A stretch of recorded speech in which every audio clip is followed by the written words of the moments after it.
Hi there, I'm Tim Weatherford, 3D printing line of business manager with Adaptive. And today we're going to show a short video here of a clip of the equipment and actually the process that we use to go through.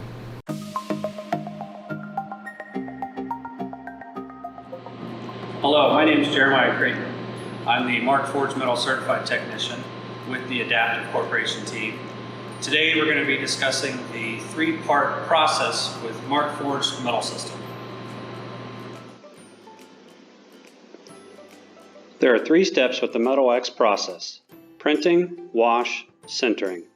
Starting with CAD, we have our part designed for additive manufacturing with weight optimization. We have exported and uploaded the part into Eiger.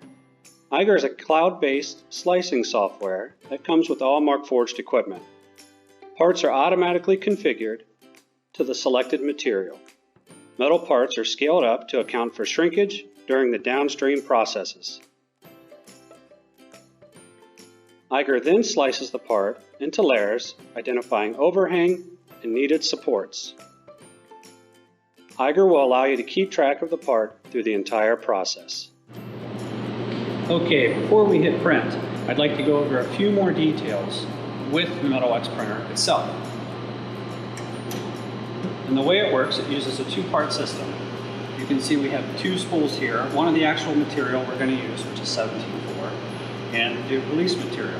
This works in conjunction for us to be able to remove supporting materials as the part may require them.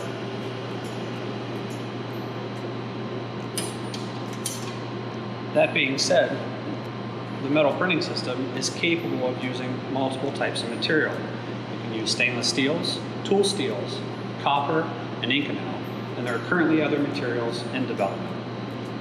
Now that we have selected print, let's touch base on what happens next. Before the print starts, the Metal X maps and levels the bed to ensure the first layer goes down well. The print is done with two materials: the material selected for the part, which is made up of a two-part plastic binder and the metal material, and the ceramic release material, which is extruded as an interface between the part and supports. This is done layer by layer as needed, making these structures easy to remove after being sintered. Okay, now that our part's completed, we're going to clear the build plate, and the part now is in what is considered the green state. The part can now be separated from the build sheet, weighed, and moved over to the next step, which is the wash one. All right, here we are at the wash one, which is step 2 in our process. We're going to take our green part to place in the basket, and following the process in Eiger, it's going to tell us the duration of time which it needs to remain in the wash before we can proceed to our third step.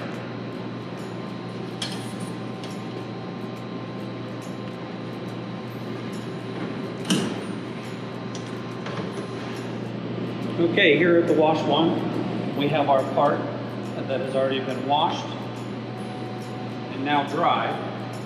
Again, following Eiger, we'll keep you up to date with all of your progress.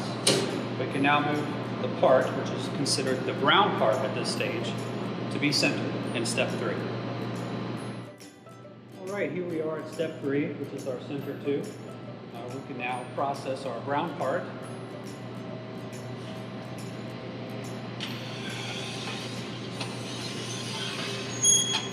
Placing that all the way back into the sinter 2, we'll put in place the final part here for safety.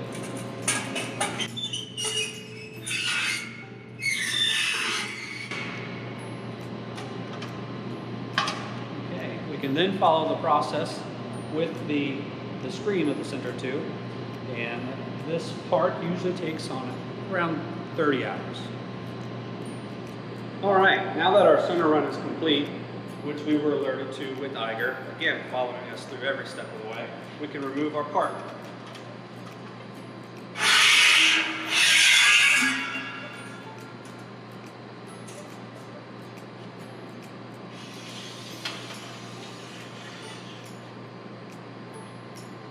Thanks to the two materials that the Metal X allows us to print in, the ceramic release material stays in the powdered state, so it'll be easier to remove supports and the piece from the round.